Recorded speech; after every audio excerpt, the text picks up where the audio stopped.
रामकृष्ण हरी मंडळी, आता आपण पोहोचलो आहोत आज कृष्णा चॅरिटेबल ट्रस्ट कराड येथे.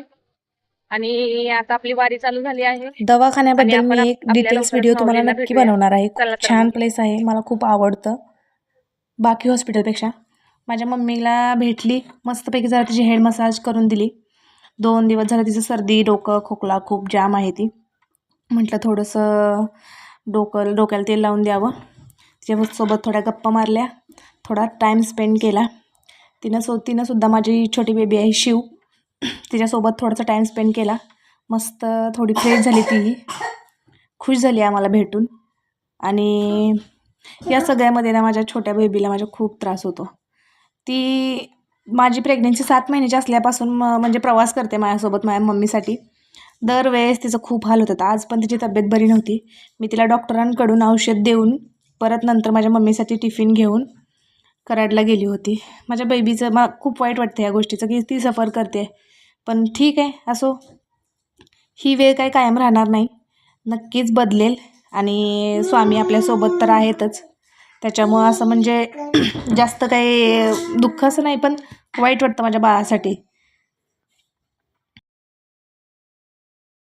दवाखाना दवाखाना दवाखाना आयुष्यातील आपली माणसं ओळखण्याचं एकमेव ठिकाण असं मी म्हणू शकते.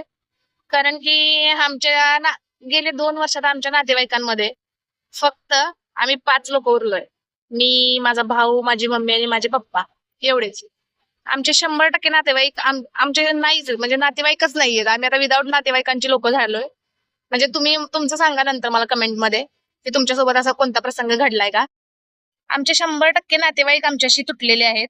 कारण की आमची वेळ खराब होती, आमच्याकडे पैसा नव्हता, आमच्यावर कर्ज झालेलं, आमची मम्मी आजारी होती, आम्हाला विचारणारं कोण नव्हतं. आत्ताच्या काळामध्ये सगळ्यात महत्वाची गोष्ट कोणती जर असेल तर ती आहे फक्त पैसा. तुम्ही म्हणता सर मी माणसं कमवलेत, मी इज्जत कमवल्या किंवा काय. तर असं काही नाहीये. या गोष्टींमधनं बाहेर पडा.